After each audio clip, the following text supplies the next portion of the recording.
शरणं श्रीकृष्ण शरणं।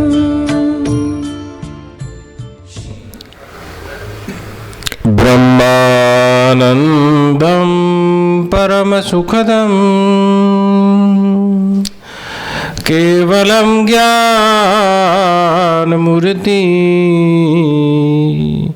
द्वन्द्वातीतं गगनसदृशं तत्त्वमस्यादिलक्ष्यम् एकं नित्यं विमलमचलं सर्वधी साक्षिभूतं भावातीतं त्रिगुणरहितं सद्गुरु तं नमामि। वन्दे बोधमयं नित्यं गुरुरशङ्कररूपिणं यमाश्रितोऽपि वक्रोऽपि चन्द्रसर्वत्र वन्द्यते। गुरुदेव तुम्हारी जय जय हो, गुरुदेव तुम्हारी जय जय हो, गुरुदेव तुम्हारी जय जय हो, गुरुदेव तुम्हारी जय जय हो, गुरुदेव तुम्हारी जय जय हो, गुरुदेव तुम्हारी जय जय हो, गुरुदेव तुम्हारी जय जय हो, गुरुदेव तुम्हारी जय जय हो, शंकरनाथ तुम्हारी जय जय हो,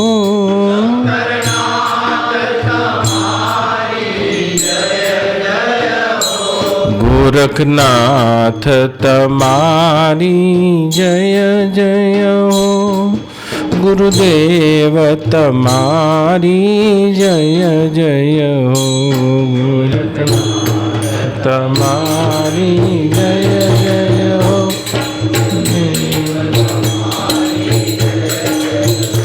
गुरुदेव तुम्हारी जय जय हो, शंकरनाथ तुम्हारी जय जय हो, गोरखनाथ तुम्हारी जय जय हो, गुरुदेव तुम्हारी जय जय हो।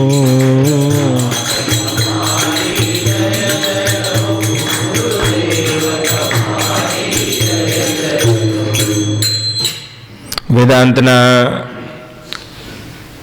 अद्वितीय ग्रंथ पंचदशीનો સ્વાધ્યાય છેલ્લા 5 વર્ષથી આપણે કરી રહ્યા છીએ।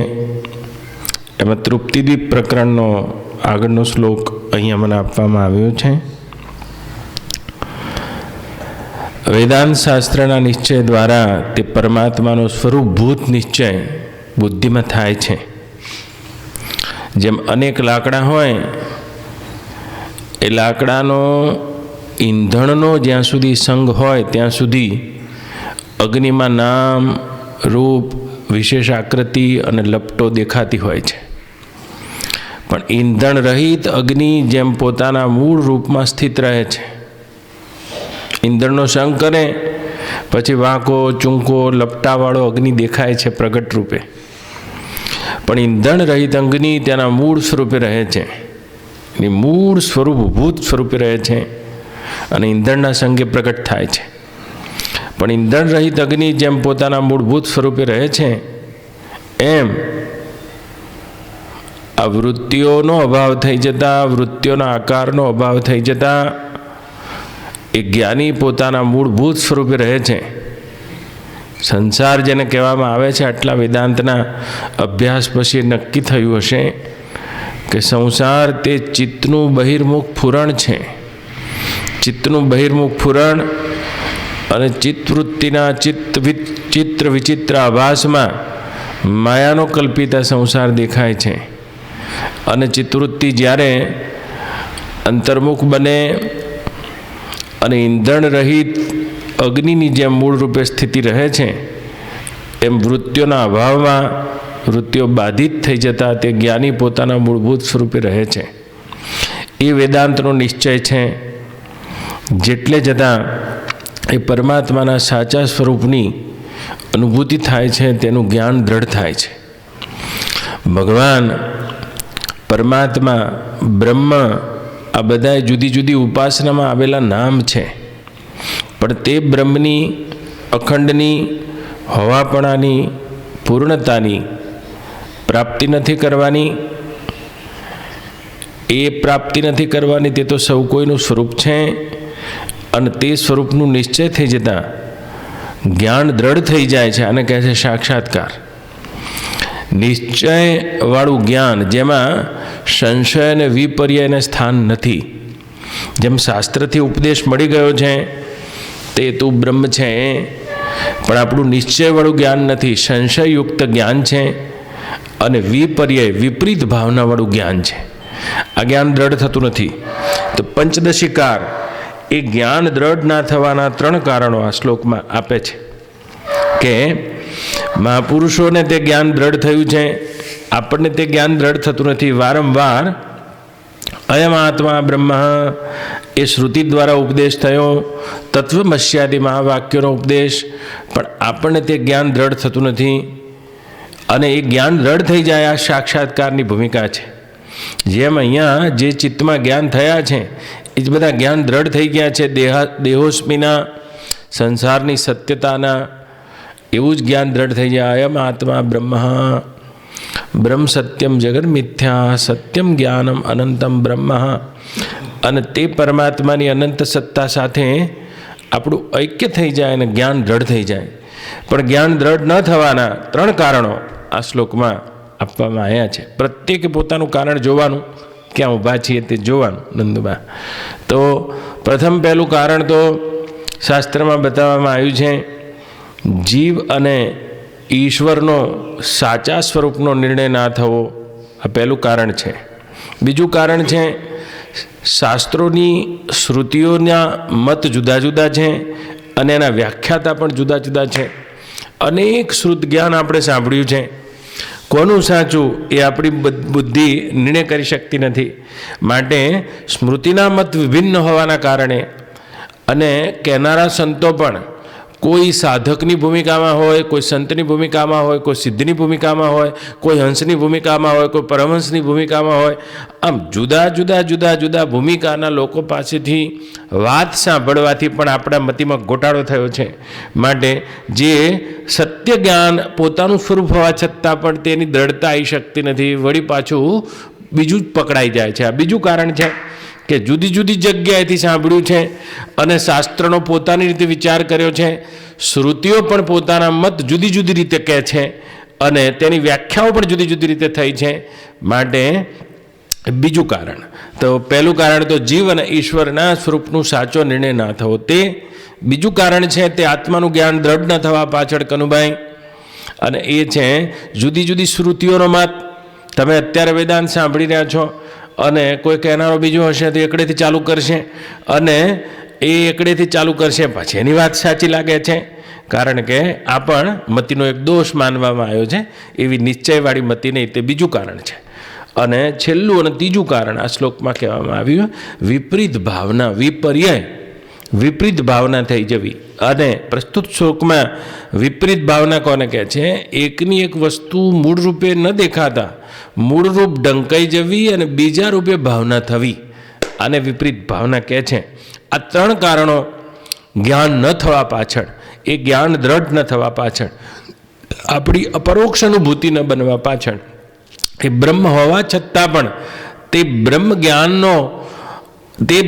દ્રઢ ન થતા બ્રહ્માનંદ જીવન મુક્તિ અને વિદેહ મુક્તિથી વંચિત રહેવા પાછળના આટલા 3 કારણો શાસ્ત્રમાં બતાવવામાં આવ્યા છે. એમાં પહેલું, જીવ અને ઈશ્વરના સ્વરૂપનો યથાર્થ નિર્ણય ના થવો. તો તમે આટલા વેદાંતને જો નિશ્ચયપૂર્વક સમજ્યા હશો તો તમને એ વાતની ખબર હશે કે જીવ અને ઈશ્વર બંને એક જ શુદ્ધ બ્રહ્મ સત્તામાં આનંદમય કોષ અને વિજ્ઞાનમય કોષમાં પડતા પ્રતિબિંબ માત્ર છે, આભાસ માત્ર છે.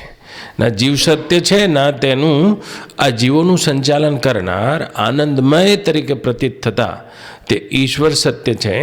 એક જ બ્રહ્મનું, એક શુદ્ધ બ્રહ્મના બંને પ્રતિબિંબ પડે છે. આ બંને ઉપાધિના સ્તરે છે. સત્યતા તેમાં સત્યતા એને કહેવામાં આવે કે જે આદિ મદ અને અંતમાં હોય. આદિમાં જીવ પણ નથી, આદિમાં ઈશ્વર પણ નથી, અંતમાં જીવ પણ નથી અને અંતમાં ઈશ્વર પણ નથી. બંનેની મધ્યમાં પ્રતીતિ થઈ રહી છે.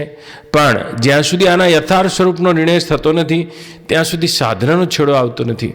તો એવા કેટલાય છે ઘાસના એક તણખલામાં ઈશ્વરની ભાવના કરનારા સાધકોથી માંડીને યોગીઓ સુધીના બધાએ ઈશ્વર આવો છે તેવી કલ્પનાની ઉપાસનામાં પડ્યા છે. અને આ કારણે પણ તે યથાર્થ સ્વરૂપનો સાક્ષાત્કાર કરી શકતા નથી. અને જીવના સ્વરૂપનો નિર્ણય સાંખ્ય યોગીઓથી માંડીને, સાંખ્ય એકોથી માંડીને, જૈન ધર્મથી માંડીને, બૌદ્ધ ધર્મથી માંડીને, શૂન્ય વિજ્ઞાનવાદીઓથી માંડીને બધાએ જીવના પોતપોતાની રીતે નિર્ણય કર્યા છે. અને તેવા લોકો પણ એ બ્રહ્મના યથાર્થ જ્ઞાનને પ્રાપ્ત થઈ શકતા નથી. તો આ બંને જણા ઈશ્વર આપણા માટે પોતપોતાની કલ્પનાના છે. તો મનુષ્ય કદાચ કલ્પના કરશે ઈશ્વરની તો કેવી કરશે બા? પોતાના જેવું નાક મૂકશે, બીજું શું, અને પોતાને જેવી આંખો મૂકશે. તમામ તમારા ઈશ્વરોની રચના તમે જોઈ લેજો. એ તમામ તમારા ઈશ્વરોની રચના તમે જ કરી છે, તમે જ કરી છે જો. અને તમે જ કરી હોવાથી આકાર પણ તમે તેઓ જ મૂકો છો. વેદાંતને આનો સ્પષ્ટ વાંધો છે. કેમ વાંધો છે? કારણ કે એનું યથાર્થ સ્વરૂપ તો એક એવું છે, એક એવું જેમ એક ખડીયો લેવામાં આવે, એ ખડિયામાં શાહી સિવાય કાંઈ નથી. અને શાહી ને શાહી છે. અને એ જ શાહીમાંથી બધા અક્ષરો નીકળે છે. ક, ખ, ગ, ચ, જ, ટ, ઢ, ણ, ત, થ, દ, ન, પ, ફ, બ, ભ, મ, ય, ર, લ, વ, શ, ષ, હ, ળ, ક્ષ, જ્ઞ, અ, આ, ઈ, ઉ, અ સુધીના 52 અક્ષર એક શાહીના ખડિયામાંથી નીકળ્યા છે. તોય શાહીના ખડિયામાં જોવો તો કાંઈ નથી, તોય બધું છે. આમ નજર કરીને જોશો તો કક્કામાં શાહી સિવાય કાંઈ નથી. પણ એ જ શાહી જ્યારે દિવાલ પર લખાય છે ત્યારે શાહી ના દેખાય ને એમાં ક દેખાય છે, શાહી ના દેખાય એમાં ખ દેખાય છે, શાહીની દેખાતી ગ દેખાય છે, શાહીની દેખાતી ચ દેખાય છે. તો શાહી બોલી શકે છે કે આખા એ કક્કામાં હું છું પણ મારામાં કાંઈ નથી. એમ ભગવાન બોલી રહ્યા છે ગીતામાં કે આ પાંચે તત્વોની પંચભૂતાત્મક કલ્પેલી સૃષ્ટિમાં હું છું અર્જુન, પણ મારામાં કાંઈ નથી. તો ભગવાનનું એક એવું સ્વરૂપ છે જેમાં મારામાં કાંઈ નથી. જેમ શય બોલી શકે છે કે આ બધા અક્ષરોમાં હું છું પણ મારામાં કાંઈ નથી. શયના ડોક્યું કરીને જોશો તો ત્યાં કશું નથી. હા, પણ તોય દિવાલ પર પાછું જોશો બોર્ડ પર તો એ બધા અક્ષરોમાં શાહી તો છે. શાહી સિવાય અક્ષરોની કોઈ સ્થિતિ પણ નથી. તો ભગવાન કહી રહ્યા છે અર્જુન, 5 ભૂતોની આ કલ્પેલી સૃષ્ટિમાં હું છું પણ મારામાં કાંઈ નથી. એ મારામાં કાંઈ નથી તે બ્રહ્મના સ્વરૂપના નિર્ણય માટે વેદાંત છે. અને એ વેદાંતના સ્વરૂપમાં સજાતીય, વિજાતીય કે સ્વગત ભેદ રહિત તે પરમાત્મા બ્રહ્મનું સાચું દર્શન છે. ત્યાં સુધી શયને જોવી છે પણ કક્કામાં, ખમાં, ગમાં, ચમાં, ઢમાં, ડમાં, ડમાં, તમા, થમા, દમા. તો કદાચ કક્કાનું દર્શન છે અને શાહીનું પણ દર્શન છે, તોય શાહીનું યથાર્થ દર્શન નથી. તેમ જેટલા પણ ઈશ્વરવાદીઓએ ઈશ્વરની કલ્પના કરી છે ઉપાધિના સ્તરે જુદી જુદી, એ પણ જ્યાં સુધી એ પરમાત્મા તત્વનું, બ્રહ્મ તત્વનું, ઉપાધિ રહિત અસ્તિત્વનું, જેમ ભગવાન બોલ્યા છે શ્રીમદ ભાગવતમાં. ચલો આવો, અને ભાગવતમાં બ્રહ્માજીને કહે છે હે અર્જુન, આ સૃષ્ટિની આદિમાં હું હતો. તો સૃષ્ટિની આદિમાં કોઈક છે ખરું, અને અંતમાં પણ હું હતો. તો સૃષ્ટિની આદિમાં કોઈ છે, પણ જે બોલ્યા છે હું હતો એની આદિમાં કોઈ નથી, એના પહેલાં કોઈ નથી. એવા બ્રહ્મ અનાદિ છે. જેમ ક્ષય કહી શકે છે કે આ બધા અક્ષરોની આદિમાં હું છું, પણ એની આદિમાં કોઈ નથી. તે બ્રહ્મનું અસ્તિત્વનો નિર્ણય આપણને દ્રઢ થતો નથી, કારણ કે ઈશ્વરની કલ્પનાઓ આપણા માટે જુદી જુદી થયેલી છે અને એ આપણી જ કલ્પનાઓ છે. જ્યાં સુધી આપણો જીવ ભાવ છે ત્યાં સુધી આ સૃષ્ટિને ચલાવવાવાળા કોઈ ઈશ્વર પણ બચે છે. જેવી રીતે ખડે હો જાઓ, આવેદન છે. હવે મારે તમને રાજી નહીં કરવાના, આખી જિંદગી કંઈક તો છેડો લાવવો પડે ને. તબલા નથી વગાડવાના, પેટી વાજા નથી વગાડવાના, છેડો તો આનો લાઈન મૂકવો પડે ને બા, નહીં તો પછી રાધે રાધે રાધે એમ ના થાય. જો બેઠ જાઓ, ખડે હો જાઓ, તો કોઈ એવી ચેતના છે જે આ શરીરને ચલાવી રહી છે? ચેતના નથી દેખાતી પણ દેહ તો દેખાય છે. કોઈ એવું અધિષ્ઠાન છે જે અધિષ્ઠાનને લઈને આખે આખું આ નક્કર દેખાય છે? નક્કર નથી, આ પોલું છે, પણ પેલા અધિષ્ઠાન વડે પાકું દેખાય છે. તો દેહને ચલે, બેઠ જાઓ, ખડે હો જાઓ. હા, તો દેહમાં જે ચલાવે છે આ અંતઃકરણ, દેહ વિશિષ્ટ ચેતન. આ જો દેહમાં વિશેષ થયેલો ચેતન. બેઠ જાઓ, ખડે હો જાઓ. આ દેહમાં વિશેષ થઈ ગયેલું ચેતન બા જીવ છે. જીવ દેહ વિશિષ્ટ, અંતઃકરણ વિશિષ્ટ ચેતન વિશેષ થઈ ગયો. એટલે હું તબલામાં છું એ ખબર ના રહી, અહીંયા વિશેષ થઈ ગયો. બેઠ જાઓ, ખડે હો જાઓ. આ તબલામાં મારી સ્થિતિ છે પણ ખબર ના રહી. દેહ વિશિષ્ટ ચેતન થઈ જવાના કારણે તો વિશેષ અહીંયા થયો છે, એટલે એ ખબર ના રહી કે અહીંયા હું છું, અહીંયા હું છું, અહીંયા હું છું, અહીંયા હું છું, એ ખબર ના રહી. આ દેહ વિશિષ્ટ ચેતન થઈ જવાને લીધે આનું નામ જીવ પડ્યું છે. જીવ પડી ગયું તો આમાં ગોય પાછો જા. તો આ ચેતના આખા દેહને ચલાવી રહી છે. એમ આખી સૃષ્ટિને જે ચેતના ચલાવી રહી છે, સૃષ્ટિ આખી ચાલે છે. જો સૂર્ય ફરે, ચંદ્ર ફરે, તારા ફરે, આખા બ્રહ્માંડો ફરે. તારો હાથ ઊંચો કર, આ તારી સત્તા છે. એમ સૂર્ય ચંદ્રમાં સૂર્ય અસ્તા તરફ જાય છે, એમાં પણ કોઈની સત્તા ચાલે છે. આખી સમષ્ટિને જે ચેતના ચલાવી રહી છે એને ઈશ્વર કીધી છે, એને ઈશ્વર કીધી છે. તો સમષ્ટિ વિશિષ્ટ થઈ જવાથી ઈશ્વર ભાસે છે અને અંતઃકરણ આ દેહ વિશિષ્ટ થઈ જવાથી જીવ ભાસે છે. પણ બંનેની જે સામાન્ય સ્વરૂપ છે, બંનેનું જે સામાન્ય સ્વરૂપ, આ બંનેનું વિશેષપણું લઈ લેવામાં આવે તો જે સમચેતન છે, સમચેતન, એ સમચેતન ઠસોઠસ ભરેલું બ્રહ્મ તત્વ છે, જેમાંના ઈશ્વર છે, એના જીવ છે. અને હોય તો આવા તો કેટલાય જીવને ઈશ્વરો મારામાં દેખાય છે અને જતા રહે છે. એવું સમચેતન એમનું એમ જ રહે છે. સમ તો આ મળદું પડ્યું છે, હોઈ જા, ઉડી જા. આ મરી ગયો, જો મળદું પડ્યું છે. તો આ વિશેષ ચેતનનો તિરોભાવ થયો છે. ખાલી સમચેતન તો મળદામાં છે. જે સમચેતન બ્રહ્મ છે તે તો મળદામાં છે, ઈશ્વરના પહેલા પણ છે. તો ક્યારેક ને ઈશ્વર નામની કલ્પના ખડી થાય છે, જેમ જીવ નામની કલ્પના છે. ખડે હો જાઓ, આજો આ ખડે હો જાઓ. તો આ વિશેષ ચેતન છે તે જ પ્રતિબિંબ ઝીલે છે, એ પ્રતિબિંબિત ચેતના છે. સમચેતન તો મળદામાં છે, જેનો કદી સદંતર ભાવ રહેતો નથી. એ તત્વનો આપણે ખ્યાલ કરી રહ્યા છીએ.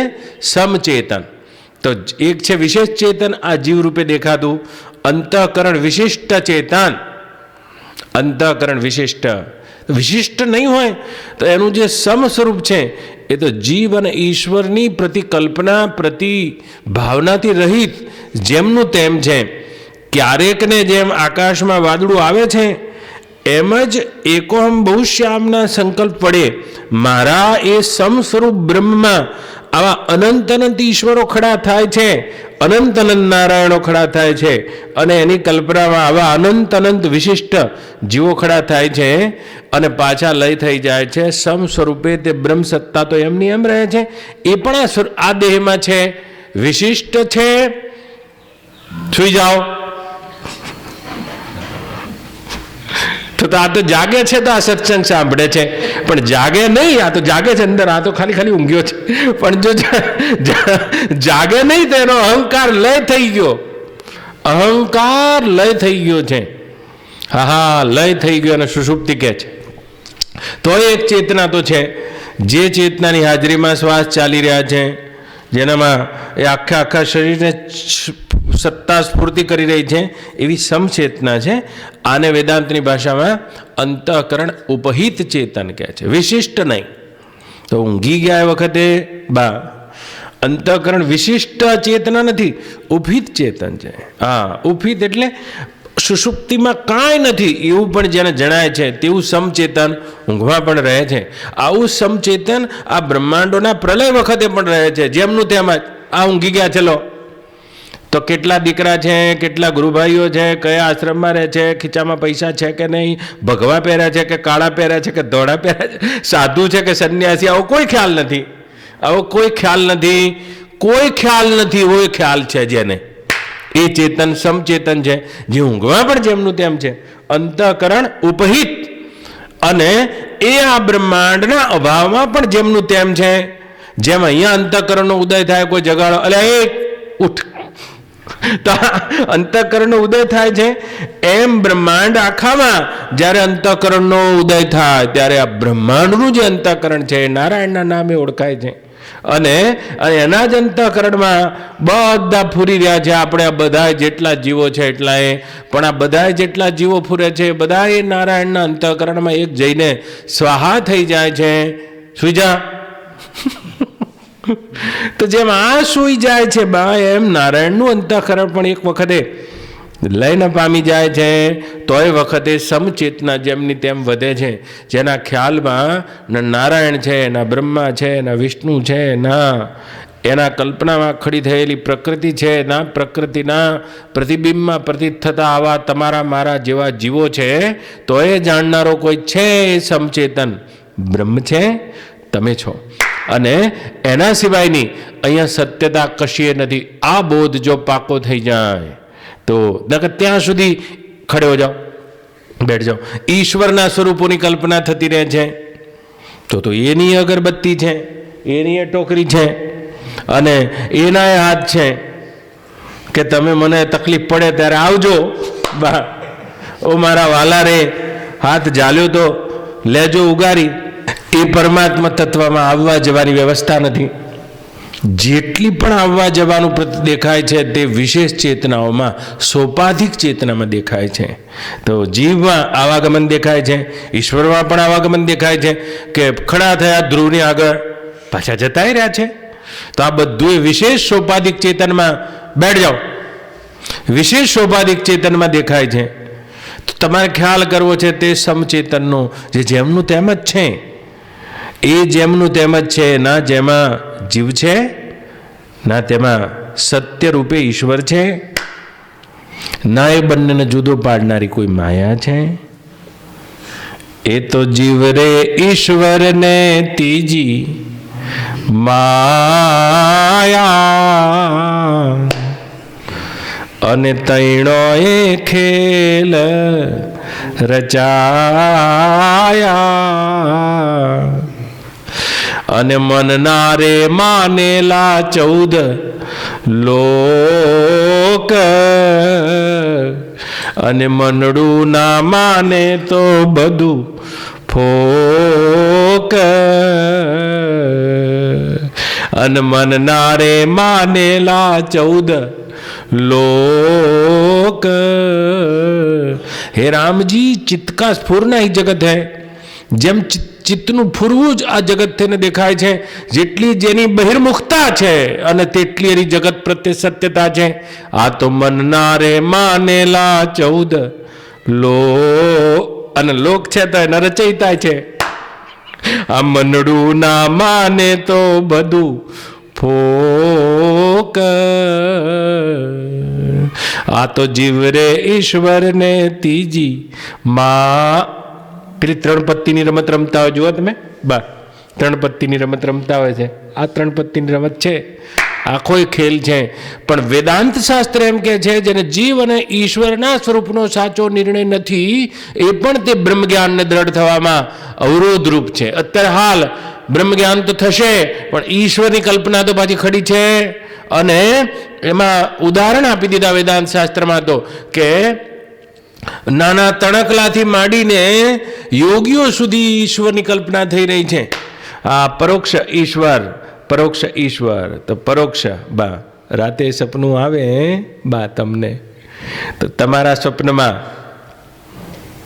જુઓ, સ્વપ્નું જાગી ગયા એટલે 4 વસ્તુ એક સાથે જતી રહે. 3 ના જાય હો, 4 જાય, જોજો.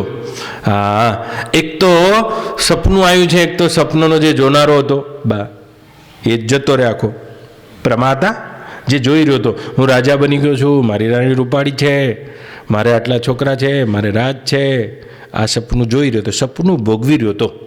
સ્વપ્નનો ભોગતા, સ્વપ્નનો ભોગતા. વેદાંતમાં સારો શબ્દ છે પ્રમાતા. તો એ સ્વપ્નનો ભોગતા. હું કંઈક બની ગયો સ્વપ્નમાં, બા તો ભૂલી ગયા છે હું બા છું, અને સ્વપ્નમાં બની ગયા છે રાજા. તો સ્વપ્નનો ભોગતા, સ્વપ્નનો પ્રમાતા. અને સ્વપ્નરૂપ પ્રમેય, સ્વપ્નરૂપ ભોગ્ય, જે આખું સપનું હતું એ બાના સપનામાં રાજા બની ગયા. તો રાણીઓ હતી, રાજ વ્યવહાર હતા, બંદૂકો હતી, હાથીઓ હતા, ફૂલના હાર હતા. તો જાગ્યા એટલે આ બે ઉડી જાય બા, આ બે ઊભું ના રહે, આ બે ના રહે. સપનું ના રહે, સ્વપ્નનો જોનારો ના રહે, સ્વપ્નનો ભોગ પણ ના રહે, જે સુખ દુઃખાદીનો ભોગ રહેતો હતો. આ 3 ઉડી જાય. અને ચોથું શું ઉડે બા? આ 3 જેમાં દેખાતા હતા તે સાક્ષી ચેતને ઉડી જાય છે જાગો એ વખતે. આ 3 જેમાં દેખાતા હતા, હા, એ તો બિલકુલ જુદો છે. જેમાં આ 3 દેખાતા હતા, આખું સપનું દેખાતું હતું, સ્વપ્નનો ભોગ દેખાતો હતો, અને સ્વપ્નના ભોગતા રૂપ રાજા બની ગયેલા નંદુબા પણ જેમાં દેખાતા હતા. આમ જાગ્યા, 4 ઉડી જાય છે. એમ જે સ્વરૂપ વિશે જાગી જાય છે એને જે અનેક જન્મોથી પ્રપંચમાં આ સ્વપ્ન રૂપ દશામાં જીવ દશા ભોગવી રહેલો જીવ, એની કલ્પેલી આ સૃષ્ટિ અને એના ભોગ કારણો તો પછી ગોતજો. કર્મ કારણ છે કે જે કારણ છે એ કર્મના આધારે થતા સુખ દુઃખના ભોગ, આ 3 બ્રહ્મજ્ઞાન સાથે લુપ્ત થઈ જાય છે. અને આ 3 જેમાં દેખાતું હતું તે સમષ્ટિ ચેતન ઈશ્વર પણ જાગ્યા પછી આ 4 ઉડી જાય છે. જેને બ્રહ્મજ્ઞાન થઈ જાય છે તેના માટે ઈશ્વરના સંકલ્પના પેલી બાજુ જઈને પડે છે, ત્યાં ઈશ્વર પણ તેના માટે સ્વપ્ન પુરુષ થઈને ઊભો રહે છે. ફરી એક વખત કહું, સપનું આવ્યું છે અને શંકરભાઈ તમને સપનું આવ્યું છે, તો સપનામાં તમે સ્ત્રી બની ગયા છો. તો તમારી સ્ત્રીપણામાં દેખાતું સપનું, તમારું સ્ત્રીપણું, એના ભોગ અને જાગો એટલે આ 3 તો ઉડી જાય. પણ આ 3 જેમાં દેખાતા હતા તે સાક્ષી ચેતને ઉડી જાય છે, સાક્ષી ચેતન ઉડી જાય છે. એક અખંડ સત્તા વધે છે. અરે ના સ્વપ્નનો ભોગતા છે, ના સ્વપ્નનો ભોગ છે, ના ભોગ્ય પદાર્થો છે. આ 3 ત્રિપુટી જેના આધારે દેખાતી હતી એ સ્વપ્નની જે સાક્ષી ચેતના છે, આ 4 એક સાથે ઉડી જાય છે. એમ જેને બ્રહ્મ જ્ઞાન થાય છે, પોતાના સ્વરૂપની સિદ્ધિ થાય છે, તેની જીવ દશા સહિત ઈશ્વરનું ઈશ્વરપણું પણ શાંત થઈ જાય છે. એ ઈશ્વરના સંકલ્પના પણ પેલી બાજુ પડે છે. આ એની જીવન મુક્તિ છે, જીવન મુક્તિ છે. ઈશ્વર પણ તેના માટે પ્રતિભાસ થઈને ઊભો રહે છે, સોપાધિક થઈને ઊભા રહે છે, સોપાધિક થઈને ઊભા રહે છે, સોપાધિક બ્રહ્મ થઈને ઊભા રહે છે. એ નિરુપાધિક નિરાલંબ એ બ્રહ્મ સ્વરૂપમાં ગતિ કરી જાય છે. આ જીવ, ઈશ્વર અને માયા, આ 3 ત્રિપુટી એવા બ્રહ્મજ્ઞાનીના મનમાંથી તૂટી જાય છે. તો પહેલું કારણ છે જીવ અને ઈશ્વરના સ્વરૂપનો સાચો નિર્ણય ન થવાથી. કેટલું પણ વેદાંત સમજીએ તો એ વાત તો એ જ પકડાઈ જાય છે. કઈ પકડાય છે? વેદાંત ગમે એટલું તો એ હે મારા ભગવાન એમ થઈ જાય છે. નહીં, એ થઈ જાય બા. આ તો એ પણ બ્રહ્મજ્ઞાન દ્રઢ ન થવામાં કારણભૂત છે. કારણ કે એ બ્રહ્મજ્ઞાન થવા દેતું નથી. તમારી ને તમારી કોઈ એવી કલ્પના છે ઈશ્વરના ઈશ્વરત્વ વિશે કે આપણને એવા જ ઈશ્વર ખપે છે, આપણને એવા જ ઈશ્વર ખપે છે કે એ ઈશ્વર દ્વારિકાથી, હસ્તિનાપુરથી દ્વારિકા આવે એવા ઈશ્વર ખપે છે. આવે અને આવે ત્યાં સુધી એ વિશિષ્ટ ચેતન છે, આટલું યાદ રાખજો. અને વિશિષ્ટ ચેતન આવે ખરું, પાછું જતું એ રે બા. દ્વારકાથી એ હસ્તિનાપુર ના રહે, દ્વારકા જતાય રહે. અને આયા વિશિષ્ટ થઈને આયા છે, માતાના ગર્ભમાં દેવકીના અને પ્રાચીના પીપળે જતાઈ રહ્યા છે. હા, પણ આખા ભાગવતમાં એક નિર્દોષમ સમમ બ્રહ્મ એ તત્વનું જ્ઞાન ભગવાન આપી રહ્યા છે. તે તત્વની વાત અહીંયા વેદાંતમાં થઈ રહી છે. એ જ્યાં સુધી ના થાય ત્યાં સુધી તો એ પણ કલ્પના બ્રહ્મજ્ઞાનને દ્રઢ થવા દેતી નથી બા. છેલ્લે તો મરતી વખતે એમ જ બોલાશે, હે ભગવાન મને લઈ જા, પણ એ ભાવના દ્રઢ નહીં થાય કે હું આવતોય નથી ને જતોય નથી. આ ભાવના દ્રઢ નહીં થાય, કારણ કે ત્યાં સુધી હે ભગવાન હવે મને લઈ જા, મને સાકેતમાં લઈ જજે, મને આ લોકમાં લઈ જજે. અને તમારી ચિત્તવૃત્તિ જેવા આભાસને દ્રઢ કરશે એવા લોક તમને દેખાવાના છે. તો તમે એવો આભાસ દ્રઢ કરો કે હું શિવલોકમાં પાર્ષદ થઈ ગયો છું, તો તે જ્યાં સુધી આભાસ દ્રઢ રહેશે ત્યાં સુધી દેખાવાનું છે. આ બ્રહ્મા ભુવના લોકા પુનરાવર્તિનો અર્જુના મામુપેત્ય તો કોંતય પુનર્જન્મમ ન વિદ્યતે. તો અહીં શરીર છોડી રહ્યા છો, પણ બહુ સત્સંગ તો કર્યો છે, પણ બુદ્ધિ દ્રઢ નિશ્ચયાત્મક ના થઈ એટલે છેલ્લે તો વાત આવશે, હે મારા ભગવાન મને લઈ જા. એટલે જવાનું તો ઊભું રહ્યું ને. હા, જવાનું ઊભું રહ્યું. અને જવાનું ઊભું રહ્યું તો જાઓ છો એવું દેખાશે ખરું, ચડો છો એવું દેખાશે ખરું, પડો છો એવું દેખાશે ખરું, જન્મો છે એવું દેખાશે ખરું, મરો છો એવું દેખાશે ખરું, લોકાંતરમાં ગતિ કરો છો એવું દેખાશે ખરું. જેવી તમારી ભાવના છે તે પ્રમાણે દેખાશે. પણ વેદાંતનો નિશ્ચય તો એ થાય છે, હું જતોય નથી ને હું આવતોય નથી. એ નિશ્ચય ક્યારે થશે? તો જ્યાં સુધી જીવ અને ઈશ્વરના સ્વરૂપનો સાચો નિર્ણય થતો નથી ત્યાં સુધી આ ભાવનાઓ બધી ઊભી રહેવાની છે. તો પહેલું કારણ એ છે. બીજું કારણ જે બતાવ્યું તે શ્રુતિઓના મત અલગ અલગ છે, બધા જુદું જુદું કહે છે. છેલ્લે સરવાળો શું કરવું આમાં? કેટલીક વખત ઠેકાણે લાવવા માટે પણ ભ્રમિત કરવા પડે છે. એ શ્રુતિઓની યુક્તિ છે, પણ એ બધું બધા જુદું જુદું કહે છે. કોઈ કહે છે આકાશમાં બેઠા છે અમારા ભગવાન સૌથી મોટા, તો કોઈ એનાથી મોટો આવશે કે અમારા ભગવાન એનાથી મોટા. पवन पानी जबे न होता धरती आकाश नहीं तारा क्षर अक्षर दोनों नहीं था तब का बोलन हारा ज्ञानी खोजो गगन की धारा गगन गेब जब पवन नहीं था सकल पसारा क्षर अक्षर दोनों नहीं था तब का बोलन हारा और महादेव जी का तो जन्म भी नहोता तब का भेख हमारा साधु भाई खोजो गगन की धारा. અને એ તત્વના બોધ સુધી આવીએ નહીં ત્યાં સુધી તો આ બધી વાતો ઘણા સમય આપણને રમાડે રાખશે. તો મારા ભગવાન હોય એ તમારાથી મોટા જ હોય, યાદ રાખજો, અને તમારા હોય એ મારાથી મોટા હોય. ભગવાન કદી મારા ના હોય, ભગવાન કદી તમારા ના હોય. તે સ્વરૂપનો નિર્ણય કરવા માટે વેદાંત શાસ્ત્ર છે એ સમજવામાં ના આવે ત્યાં સુધી શ્રુતિઓના મત પણ અનેક છે, અને એ મત પણ બ્રહ્મ જ્ઞાન દ્રઢ થવા દેતા નથી. અને ત્રીજું અને છેલ્લું આખરી કારણ જે આ શ્લોકમાં બતાવ્યું છે, વિપરીત ભાવના નામનો દોષ છે. જેમ પડ્યું છે તો દોરડું, પણ વિપરીત ભાવનામાં સાપ દેખાય છે. તો ચિત્તવૃત્તિની વિપરીત ભાવનામાં સંસાર દેખાય છે, મના કલ્પનામાં. જેમાં મારા મામા છે, મને આવડો તેડીને ફરતા હતા, પણ હું મોટો થઈ ગયો છું, મારે મૂછવાઈ ગઈ છે, હું તો વ્યવહાર કરતો થઈ ગયો છું, અને કદાચ મામાને કાલ ફોન કરું અને કંઈક વ્યવહારમાં મારા મનમાં આંટી પડી ગઈ, મારા મનમાં પડી છે, મામાના મનમાં તો પડે જ નહીં, પણ મારા મનમાં પડી ગઈ આંટી, એટલે એના એ મામા મને દુશ્મન દેખાય. બસ જોજો, આ વિપરીત ભાવના છે. એના એ મામા મને દુશ્મન દેખાય છે. મામા દુશ્મન છે નહીં, પણ વિપરીત ભાવના વડે દુશ્મન દેખાય છે. તો એના કારણોમાં હું જતો નથી, પણ વિપરીત ભાવના થઈ ગઈ કોઈ પણ કારણસર. તો જે તેડીને ફરતા હતા શું હતા એમના મનની ભાવના તે જ જાણે છે, પણ મને મારા મનની ભાવના વિપરીત થઈ જવાથી આ મામા એમ લાગે કે આ મારા એક નંબરના દુશ્મન આયા. આને કહે છે વ્યવહારની ભાષામાં સમજાય તમને વિપરીત ભાવના. મૂળમાં કશું થયું નહીં, પણ વિપરીત ભાવનાને લીધે દુશ્મનત્વનો આરોપ થાય છે. એમ શુદ્ધ બ્રહ્મમાં કશું બન્યું નથી, પણ વિપરીત ભાવનાને લઈને, વિપર્ય ભાવનાને લઈને જગત દેખાય છે, અને ભાવના દ્રઢ થઈ ગઈ. જેટલી દ્રઢ થઈ જશે તો પછી તો થોડા દાડે ફોને નહીં ઉઠાવું. વિપરીત ભાવના દ્રઢ થઈ ગઈ તો પછી અમે આવશે તો મોઢું બતાવીશ, બગાડીશ. અને તો એનાથી વધારે વિપરીત ભાવના થઈ ગઈ તો પછી બધું થાય છે એ બરાબર, એ બધું થાય છે એ જ થશે. તો એ જ રીતે આ સંસારમાં વ્યવહાર ખડો થાય છે.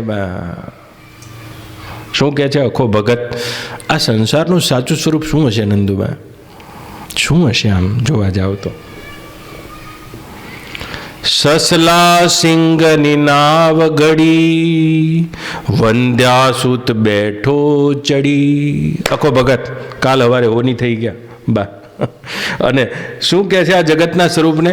સસલા સિંગની નાવ જ ઘડી, વંદ્યાસુત માહી બેઠો ચડી.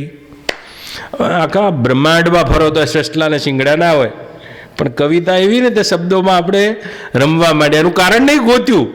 જેમ સસલાના શિંગડા ના હોય ને એની નાવે હોય નહીં તો એની વાર્તા કેવી રીતે હોય?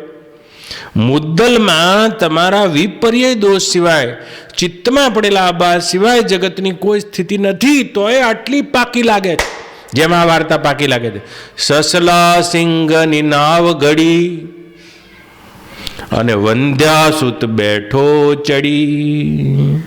બા મૃગ જલ તૃષ્ણાના નીર ભર્યા, અંદર નીર ભર્યા અને વહાણ એના ઉપર તરી. અને મૃગ જલ તૃષ્ણાના નીર ભર્યા અને વહાણ એના ઉપર તરી. મૃગજલ તૃષ્ણા, મૃગજલમાં જે જાજવાનું જળ હોય નહીં ને એના ઉપર વહાણ ચાલે છે. કે આ વહાણ ઉપડ્યું ક્યાં? આખો ભગત વાર્તા લખે છે કે ઉપડ્યું ક્યાં વહાણ? તો કે છે વ્યોમ કુસુમની વરત કરી. જેમ આકાશના કુસુમ, આકાશમાં ફૂલ દેખાતા હોય, જો વાદળા એવા હોય કોક વાર તે આકાશમાં ફૂલ ફૂલ ફૂલ આકાર દેખાતા હોય.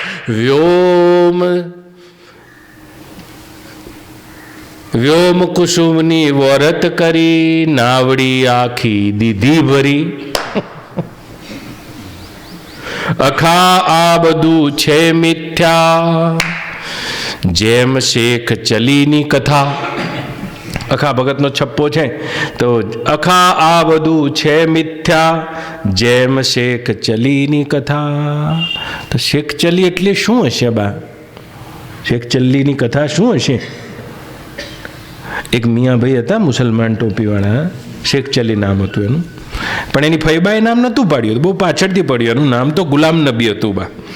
પણ એક દાડો બેઠા હતા અને બેઠા બેઠા વિચાર કરે છે. બધી 2-5 ઈંડા મરઘી આપે ને, એ ઈંડા આટલા ટોપલીમાં લઈ અને બીજે એક ગામથી અમદાવાદની એક જગ્યાએથી જમાલપુરથી બિસ્કિટ ગલી વેચવા જાય ઈંડા ભરીને. અને એક વખત એ ટોપલામાં મૂક્યા છે અને વિચાર કરે છે, આજ તો ક્યાં ભાવ જ્યાદા મિલ જાયગા લગતા હે. એમ કે હમણાં રોજા પૂરા થયા છે, ભાવ મને મળશે આજે. તો કે અલ્લાહ કરશે તો ઇન્શાઅલ્લાહ ભાવ મળી જાય ને. તો એમ કે આજે ભલે ઉપવાસ કરું ઘેર આવીને, પણ રસ્તામાંથી એક બીજી મરઘી જ લેતો. તો આજે ઘેર ખાવું નથી આ પૈસાનું, તેલ ના લાવું, આટો ના લાવું, લસણ ના લાવું, બીજું કાંઈ લાવું નહીં, રસ્તામાં એક મરઘી લેતો આવું. અને મરઘી લેતો આવું તો આજે આ 5 ઈંડા રોજના થાય છે, એમાં 2 ઈંડા વધી જાય કે નહીં? હા, 2 ઈંડા વધી જાય. તો શું કરું? 5 ઈંડા તો વેચું દરરોજ, પણ રોજ 2 ઈંડા છે ને એને ના વેચું. એના પૈસા ભેગા કરું અને દર ચોથા દિવસે એક મરઘી ખરીદું. પછી તો કે શું થાય? પછી તો કે એટલું થાય, પછી તો એટલું થાય કે મરઘી થઈ જાય તો આખો પોટ્રી ફાર્મ જ નાખી દઉં. અને આખું પોટ્રી ફાર્મ નાખી દઉં અને લોન લઈ લઉં સરકાર પાસેથી. અત્યારે જે છેલ્લા બજેટમાં બધી વાતો થઈ છે એ પ્રમાણે લોન લઈ લઉં. અને લોન થઈ જાય પછી તો મરઘીઓ બહુ થઈ જાય તો પછી મારે આ કામ કરવાની ક્યાં જરૂર છે? રોજ જમાલપુર ક્યાં છે ને બિસ્કિટ ગલી ક્યાં છે, આટલે આગળ મારે જવાની ક્યાં જરૂર છે? તો પછી હું 4-5 માણસો જ રાખી લઉં અને માણસોને મોકલું અને ટેમ્પા ભરાવું ઈંડાના. આવે ને જાય, આવે ને જાય, આવે ને જાય. પણ કે આટલા બધા પૈસા આવે તો તું આના કપડાં રાખીશ ગુલામ નબી? અરે હોતું હશે, શેરવાની સીવડાવું. અને શેરવાની સીવડાવું અને જો બહુ રૂપિયા આવી જાય ને તો પહેલે તો મેં દૂસરા નિકાહ કરી લઉં. હા, એમ કે આ બીવીથી કંટાળ્યો છું. અને 3 તલાક તો બોલાશે નહીં અત્યારે, આજ બદલાઈ ગયું છે બધું એ પ્રમાણે. તો દૂસરા નિકાહ મેં કરી લઉં.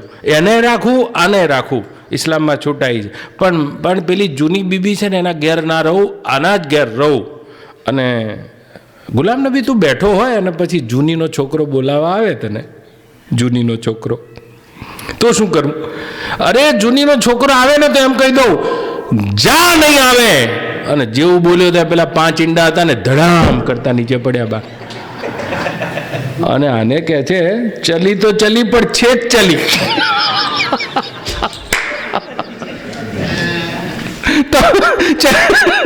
ચલી તો ચલી પણ છેક ચલી. સમગ્ર જે ભવાટવીનો વિસ્તાર છે એ છેક ચલ્લીની કથા છે. અકો ભગત કહે છે છેક ચલ્લીની કથા. ચિત્તવૃત્તિના જેવા વૃત્તિના વેપાર દેખાય છે તેવી ચડ ઉતર તમને દેખાય છે. એનો મૂળ તો તપાસ કરીને કરો. તો કહે છે સસલા સિંગની નાવ ગળી. સસલા ને સિંગડા હોય નહીં બા, પણ એની વાર્તા છે, એની નાવ ગળી.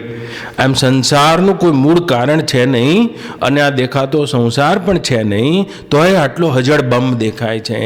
સપનું જોતા હોય ત્યાં સુધી કેવું હજળબમ દેખાય, હજળબમ દેખાય. અને જાગી જઈએ ને હાય હાય જાગ્યા તો 2-5 મિનિટ ધબકારાય રહે. બ્રહ્મ જ્ઞાનમાં એવું છે બા કે જો એક વખત જાગી જો ધડાક થોડી મિનિટ એના ધબકારા રહે છે.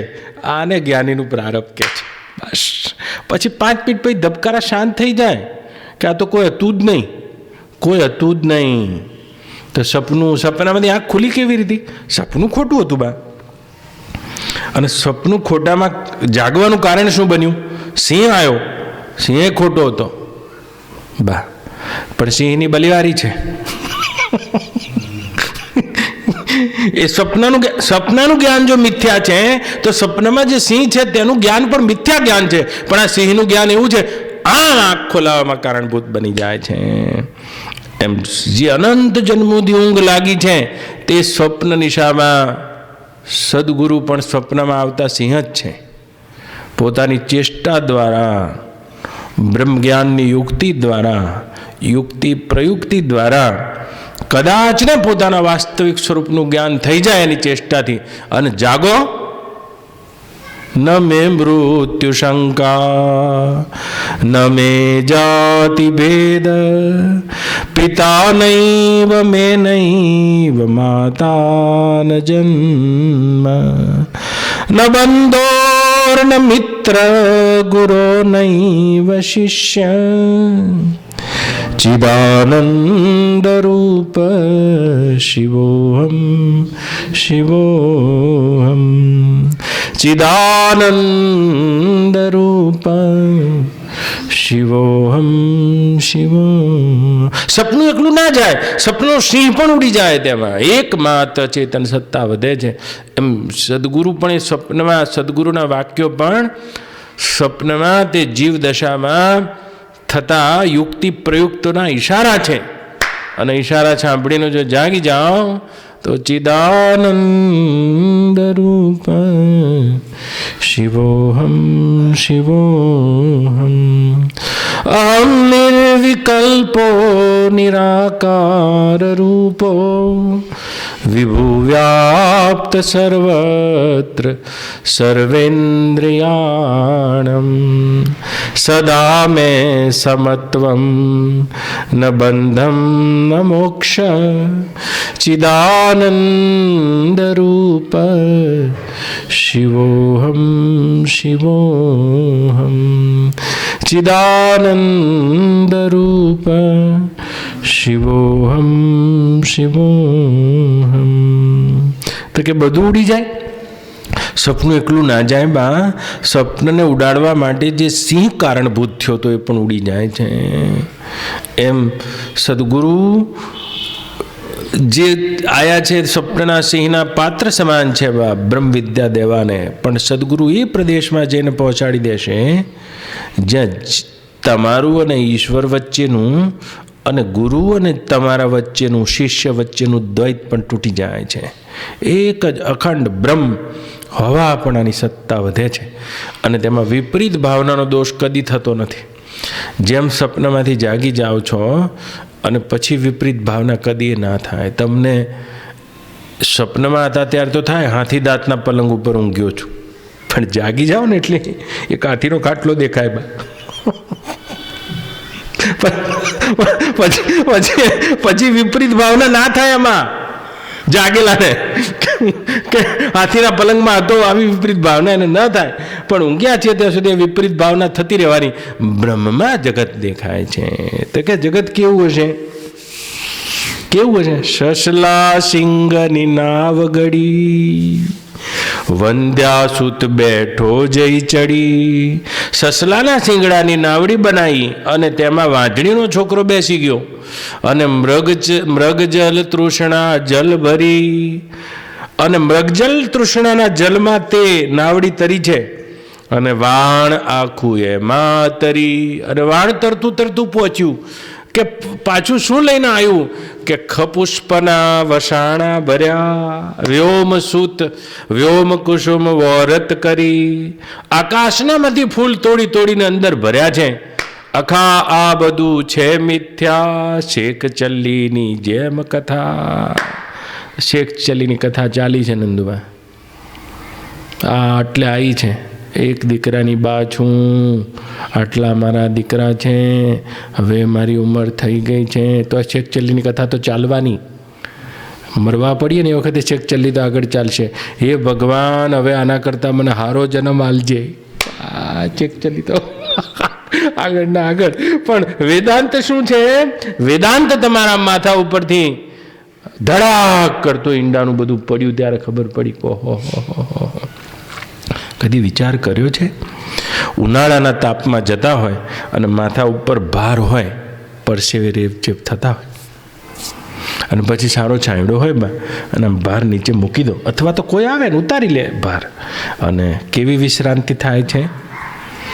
એમ વેદાંત અનંત જન્મોથી અજ્ઞાનની ગાંઠડી છે, જેમાં રોજ ચલીતી ચલી શેખ ચલી. કેટલાય જન્મમાં ચલી તો ચલી પણ શેખ ચલી. રાજા થયા, સ્ત્રી થયા, પુરુષ થયા, ઘોડો થયા, ગધેડા થયા, આવું કશું થયા નહીં. એવું તમે જોઈ રહ્યા છો. આવું કશું થયા નથી. આવા મહેલમાં રાજા થયા નથી, આ બંગલાના માલિક થયા નથી. તમે એવું જોઈ રહ્યા છો. વેદાંતના આ નિષ્કર્ષ ઉપર ઉતરો. તમે જોઈ રહ્યા છો. તમે જોઈ રહ્યા છો. બહાર એવું બન્યું નથી. તમે જોઈ, જેમ સપનામાં કશું બન્યું નથી, તમે જોઈ રહ્યા છો. તમે જોઈ રહ્યા છો. તો 10 જણા એક સાથે ઊંઘ્યા છે અને 10 જણની સ્વપ્નની અવસ્થા જુદી જુદી છે. એમ જેટલા જીવ છે એટલા જગત છે, એની જ કલ્પનામાં તેને દેખાય છે. અને વેદાંત કહે છે વિપરીત ભાવના. અને તે વિપરીત ભાવનામાં સત્ય દેખાય છે. હોય માં આ મળી ગયું, હોય માં મારી પાસેથી જતું રહ્યું, હોય માં મારી પાસે આ વધી ગયું, હોય માં હું અહીંયા પહોંચી ગયો, હોય માં અહીંથી હું પાછો પડી ગયો, હોય માં હું આમ કરવાનો છું. છે શું પણ આ બધું? એ માયાના ખેલ બધા, માયાના ખેલ, નજરે દેખાય બધા માયાના ખેલ. એક વેદાંત શાસ્ત્રના શ્રવણ વડે વૃત્તિ વિરમી જાય છે. જેમ ઈંધણ રહિત અગ્નિ થઈ જાય છે, એમાં બધી વૃત્તિઓ રહિત ચેતનની અવસ્થા બની જાય છે બ્રહ્મજ્ઞાન વડે. કોઈ પણ વૃત્તિ સાથે એને શેખ ચલ્લીની ભાવના થતી જ નથી. સત્ય સ્વરૂપ સમજાઈ જતા, જે સ્વરૂપ સમજ્યા વિના પામ્યો દુઃખ અનંત, સમજાવ્યું તે પદનમું શ્રી સદગુરુ ભગવંત. વિચાર કરીને જુઓ કઈ સત્તામાં દેખાય છે. જેમ પડદો જોઈ લેશો તો ખબર પડી જશે કે આ તો રિલીફ સિનેમાનો પડદો છે. 1975થી આ પડદા ઉપર કેટલાય પિક્ચરો આવીને જતા રહ્યા છે. પડદો તો એનો એ છે. એમ તમારી અંતઃકરણની પટ્ટી ઉપર માયાની છાયાથી અનંત જન્મો પ્રદર્શિત થઈ રહ્યા છે. ના જન્મ્યા છો, ના કદી મરવાના છો, ના આવ્યા છો, ના કદી જવાના છો, ના કંઈ લેવાનું છે, ના કંઈ મેળવવાનું છે. ખાલી વિપરીત ભાવનાને દૂર કરી દો તો જેમ બાવળના ઠૂઠામાં લૂંટારાનું ભાન થાય છે. લૂંટારો છે નહીં, પણ હાથમાં સોનાની લગડી છે અને બાવળનું ઠૂઠું દેખાય છે, એટલે લૂંટારાનું ભાન થયા વગર નહીં રહે. હા, કારણ કે વૃત્તિમાં લૂંટારો રમી રહ્યો હતો કે કોઈ લૂંટી તો નહીં રહે, અને એમાં પાછું કાળા રંગનું બાવળનું થળિયું જોયું. હોય માં કહેતા હતા એ જ આવ્યો છે, આ થશે. તો બાવળના ઠૂઠામાં લૂંટારો તો નથી, ત્યાં તો બાવળનું થળિયું જ છે, પણ અહીંયા વૃત્તિ તે એ આકારે થવાથી ચલી તો ચલી શેક ચલી વિપરીત ભાવના વડે બાવળના ઠૂઠામાં એ દેખાય છે. એમ શુદ્ધ બ્રહ્મમાં જગત બન્યું નથી, એ તો વૃત્તિ તે આકારે થઈને તે પ્રમાણે ભાન પકડી રહી છે. યથાર્થ જ્ઞાનવાળી થતાં હમણાં બધું વેરાઈ જશે, વિરમી જશે. વૃત્તિને બહિર્મુખ રીતે ફૂરવાનું કોઈ કારણ જ નહીં બચે. તો બે કારણો બન્યા. એક તો પૈસા થોડા વધારે હતા અને ઘેરથી નીકળતા વિચાર કર્યો હતો કે જઉં છું ખરા, એકલો છું અને અંધારું છે, કદાચ કોઈ લૂંટારો આવી જશે તો વૃત્તિમાં લૂંટારો તો એ બાવળના થળિયામાં દેખાય છે. એમ તમારી વૃત્તિમાં જોજો. તમે અત્યારે તમે ચંપલ લેવા જાઓ, ઘણા દાડાની ફાટી ગઈ હોય ચંપલ લેવા જાઓ, ઘરના કહેતા હોય ચંપલ લેવા જાઓ, ચંપલ લઈ આવો, ચંપલ લઈ આવો. તો ચંપલ લેવા જાય ને અને બધાના પગમાં ચંપલ જ દેખાય. જોજો આમ નીકળ્યા હોય ને આ બધાને ચંપલ જ જોતા જોતા ભૂખ્યો થાય ને એ માણસ, જે માણસ ભૂખ્યો હોય ને અહીંથી નીકળે ને તો આ ઇસ્કોન ગાંઠિયા છે ને એ ત્યાંથી જ વાંચતો જાય. ઇસ્કોન ગાંઠિયા, મેગીના ભજીયા, આવો કચરો ખાતા નહીં હો કદીએ. એ મારો દુશ્મન નથી, પણ આવું કશું ખાતા નહીં. આ ગટર નથી, એટલું ધ્યાન રાખજો. આ ગટર નથી, એ ધ્યાન રાખજો. વૃત્તિને વિરમી છે, આ શરીરે બની ગયેલી વૃત્તિ છે. તો આ બની ગયેલી વૃત્તિ છે, બીજું કાંઈ નથી. અને જે વૃત્તિઓ બની રહી છે એને વિરમી છે, તો આને પણ આપણે વિરમી દેવી છે. આ છે જ નહીં, એ પોતાની બ્રાહ્મી સ્થિતિમાં જવું છે તો કેટલી સામાન્ય સ્થિતિમાં આ શરીર જોવે. ને કરતાં જે આવ્યું મેગીના ભજીયા, મેગીના ભજીયાના પાછળ જ છે હોસ્પિટલ. કઈ છે? શેલ્બી. અને શેલ્બીનો માણસો રાખ્યા છે, પહેલાં જ પૂછી લે છે કયા ગામમાંથી આવ્યા. ભૂલથી કીધું જો મુહમ્મદપુરાથી આવ્યા તો દશા આવી સમજ.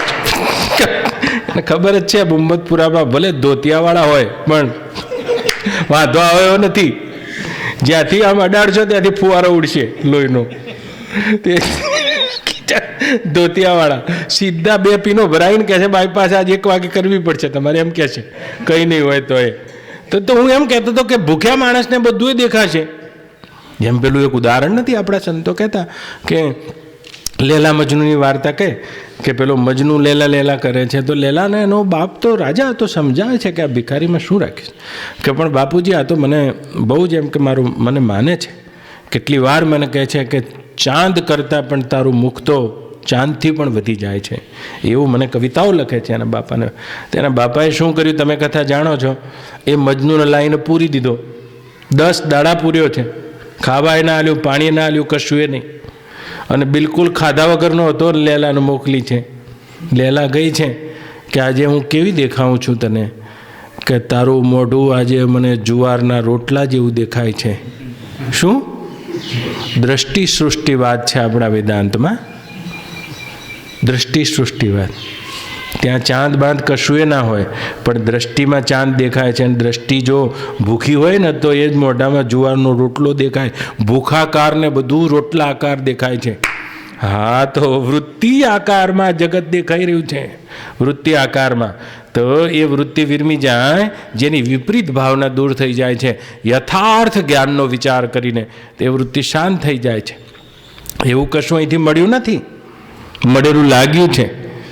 મળેલું લાગ્યું છે કે આવડું મોટું ઝુમ્મર છે, આવો બંગલો છે, આટલી બધી જમીન છે, આવું મળેલું લાગ્યું છે. નંદુબા તમને મળ્યું નથી આમાં કશું એ. અને કદાચ કંઈ જતું રહ્યું છે તોય જતું રહ્યું લાગ્યું છે. જોગ વિયોગ ભોગ બલમંદા હિત અનહિત મધ્યમ બ્રહ્મફંદા સરગ નરક જहाँ લગી જગ જાલુ સંપત્તિ વિપત્તિ કરમ અરુકાલુ દેખીય સુનિય ગુનિય મન માહી મોહ મૂલ પરમાર્થુ નાહી. આ બધું અજ્ઞાનના મૂળમાં સ્વપ્નવત દેખાઈ રહ્યું છે, સ્વપ્નવત. અને એ જાગવામાં ના આવે બા તો ત્યાં સુધી વેદાંત શાસ્ત્રને મંજૂર નથી. કેટલા દાડે આ પહોંચશે? આ ટોકરીનો અવાજ તો કેટલા દાડે પહોંચશે? જે ભગવાન જ તમારાથી જુદા છે અને તમે બોલાવો ત્યારે આવવાના છે, એ તમારા મનની કલ્પનાના બહાર નથી. આવે ખરા પણ તમારી મનની કલ્પનાના બહાર નહીં હોય. વેદાંત તમને મનની કલ્પનાના પેલી બાજુ જઈને સુવાડી દે છે.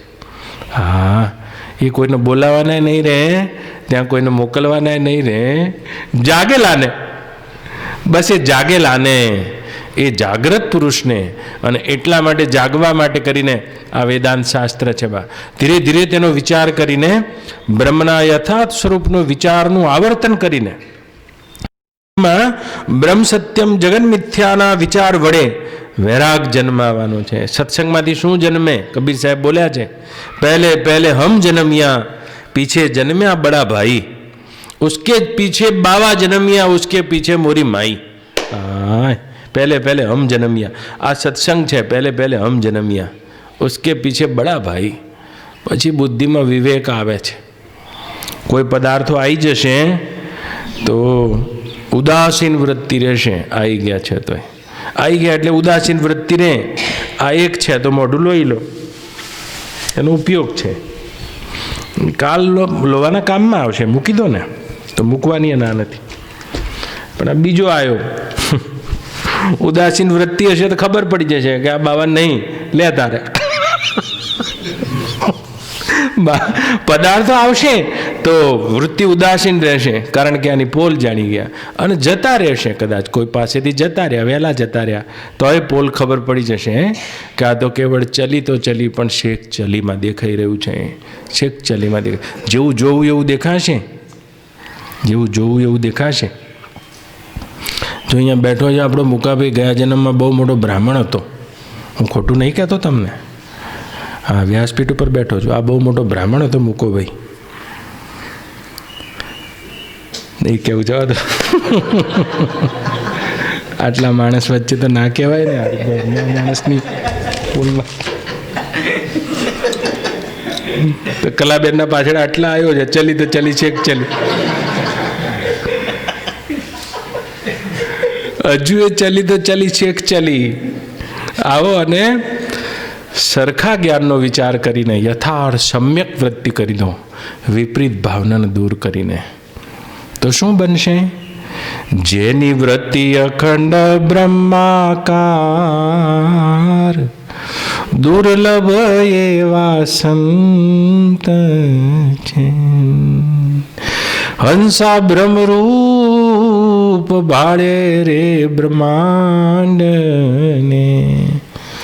વૃત્તિ ખંડવાળી છે એટલે ખંડ દેખાય છે, પણ જેની વૃત્તિ अखंड ब्रह्माकार.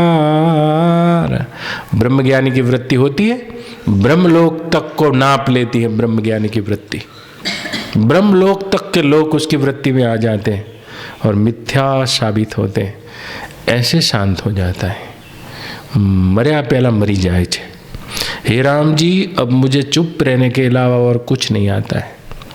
हे रामजी, તારી સામે બેઠેલો આ વશિષ્ઠ એ તારી વૃત્તિના આભાસ સિવાય કાંઈ નથી, અને મારી સામે બેઠેલો તું રામજી મારી વૃત્તિના આભાસ સિવાય કાંઈ નથી. એક જ અખંડ બ્રહ્મા આવા વૃત્તિના આભાસોના પ્રતિબિંબ વડે આખી સૃષ્ટિ ઉત્પન્ન થયેલી દેખાય છે. પણ સામાન્ય બુદ્ધિ આને ગ્રહણ ના કરી શકે એટલે નક્કર સમજે છે. તો કે જ્ઞાની કેવો થઈ જાય છે કે જ્ઞાનીને આની નક્કરતા નક્કી નથી, આનું પોલાપણું નક્કી છે. સસલા સિંગની નાવ કરી માટે કોઈ પણ વ્યવહાર કરતો હોવા છતાં પણ સર્વથા વર્તમાનોપી નસ ભૂયોપી જાયતે. તે અંદર અને બાહ્ય બે પકડોથી મુક્ત છે. માટે આયેલા વ્યવહારને જેમ એક નાનું બાળક હોય એ નદીના કિનારે રેતીમાં રમતું હોય તે રીતે રમે છે, અને રમતા બાળકને એની માં બોલાવે ચાલ, લાત મારીને નીકળે છે. આવી જીવન મુક્તિ એને પ્રાપ્ત થાય છે, જેની બુદ્ધિમાં જ્ઞાન ઠરી જાય છે. તો કે બધા વ્યવહારિક સમસ્યાઓની સમાધાન આવી જશે. વ્યવહારિક સમસ્યાઓ માટે વ્યવહારિક ઉપાય કરે છે, પણ તે છતાંય પારમાર્થિક બોધ થઈ ગયો હોવાથી વ્યવહારિક સમસ્યાઓની કોઈ સત્તા જ તેની બુદ્ધિમાં રહેતી નથી કે આવી કોઈ વ્યવહારિક સમસ્યા છે. આવો એનો બોધ જ દ્રઢ રહેતો નથી. એને સમસ્યા નામ આપતો જ નથી.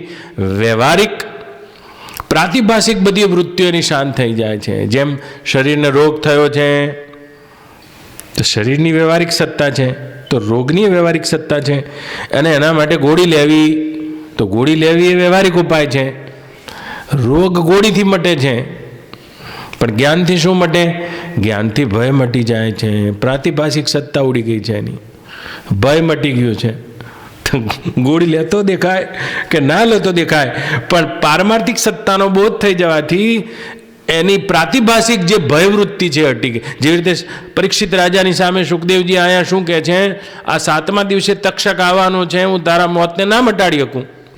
શરીરનું મૃત્યુ વ્યવહારિક સત્તાની પ્રતીતિ છે, પણ જે પ્રાતિભાષિક સત્તામાં ભય થયો છે, તારા ભયને હું હમણાં ક્ષણવારમાં મટાડી દઈશ.